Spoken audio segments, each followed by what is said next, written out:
Hello, American Patriots, and welcome to another episode of the Ducote Show.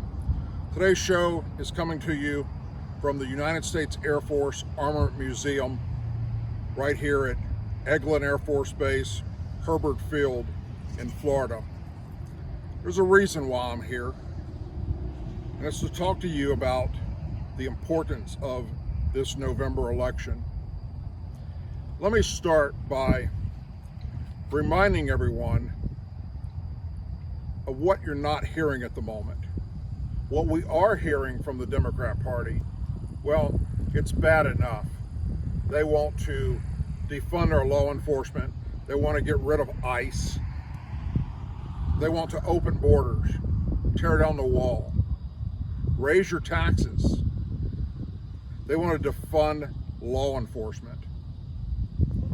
The things that they want to do, they've done in the past in many different Democrat platforms.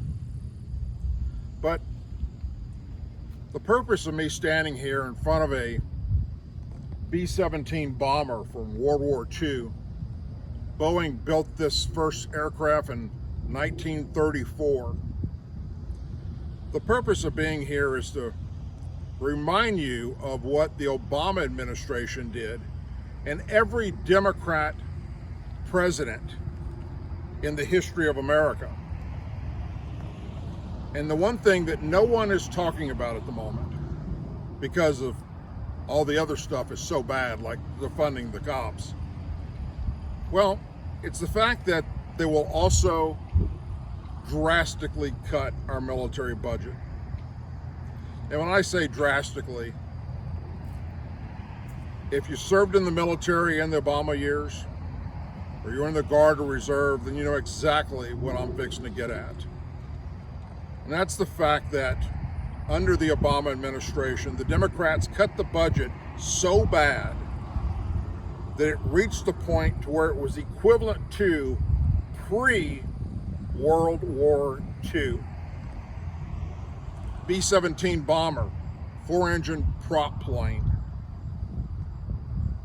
before jets, before the rocket technology we have today and the atomic bombs, the era of basically guns and bullets only. That's what the Obama administration did to our military. Obviously, the dollars aren't the same compared to those 8 years and how they were pre-World War II. But if you were to look at the equivalence of the budget removal, let's say, then that's where it comes into play. That's where our military basically went to hell in a handbasket. I'm not saying that the Democrats want to bring back World War II aircraft, but what they don't want is for us to continue to be the dominant force on planet Earth when it comes to our military.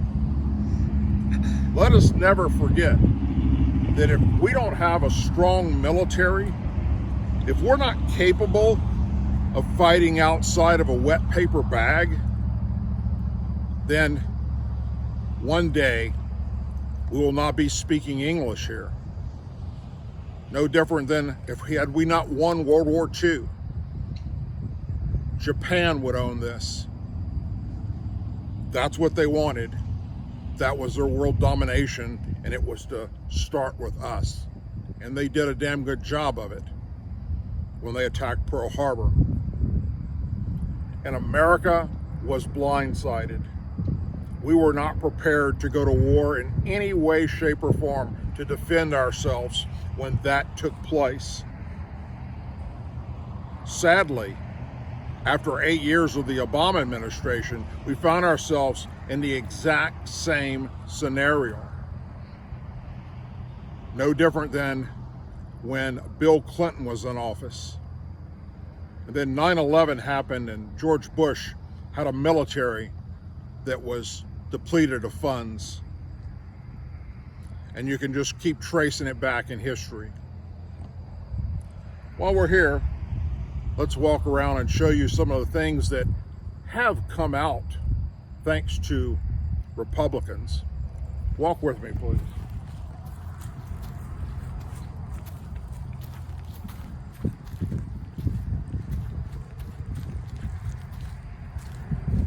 Over here is the HH-53. Of course, it's in the museum now. It's a helicopter that's used in Air Force Special Operations. It's used for search and rescue, many other different platforms. It's a beautiful helicopter. It's something that came about because of Republicans.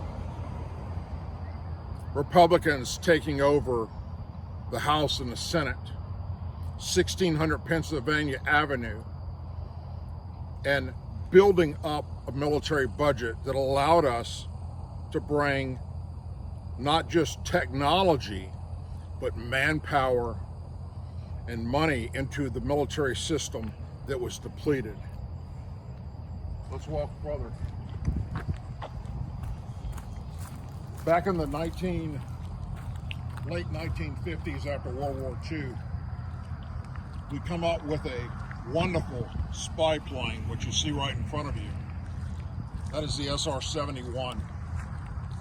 To date, it's the fastest aircraft that's ever flown with a man in it.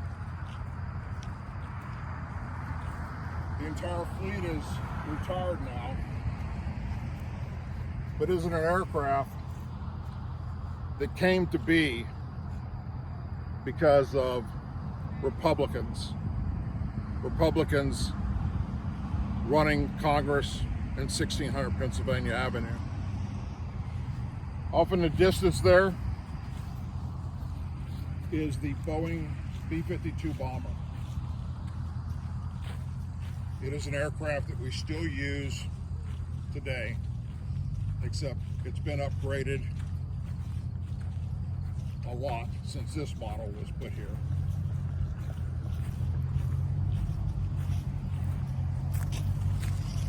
The Boeing B-52 is what allowed us to basically win the Cold War. It was a bomber that was on alert 24/7 during the Cold War era. And through the years of technology, Congress has always saw to it that the money was in the budget to keep upgrading this aircraft and making it better for our men and women serving, and also to help deter other countries from invading us. As I speak, these aircraft, the B-52, are still conducting combat operations in places like Afghanistan. The upgrades of these aircraft and their technology is all because of Republicans, not Democrats. If Democrats get back into 1600 Pennsylvania Avenue and went back to House and the Senate, we could very well see the B-52 bomber, the current ones used today, end up in museums, because that's what will happen to it. We could very well find ourselves in a situation, once again, pre-World War II budget-wise. This is something that most people aren't even talking about right now. We are concerned, as we should be concerned, with what the Democrats want to do to our law enforcement, what they want to do with our taxes, what they want to do with tearing down the border. It is absolutely a shame. But the biggest thing of all, where they want to take the biggest chunk of money, isn't from the wall, it's not from law enforcement. It's from the United States military budget, and we can't have that. We must get out and vote. We must make sure that we win in November. It would even be great if we won the House and Senate. Keep in mind the importance of this election, the importance of how far we've come in history and how far back the Democrat Party wants to take us. And that is not where we need to be right now with the problems that we're faced with North Korea, all over the Middle East, with Iran, with Syria. We cannot afford to take money away from not just our law enforcement, but from our military. As always, please say a prayer for our men and women serving the United States military, our veterans, our law enforcement officers, our first responders, their families, our Angel families, our Blue and Gold Star families, our president, and our country. God bless you all, and I'll see you soon.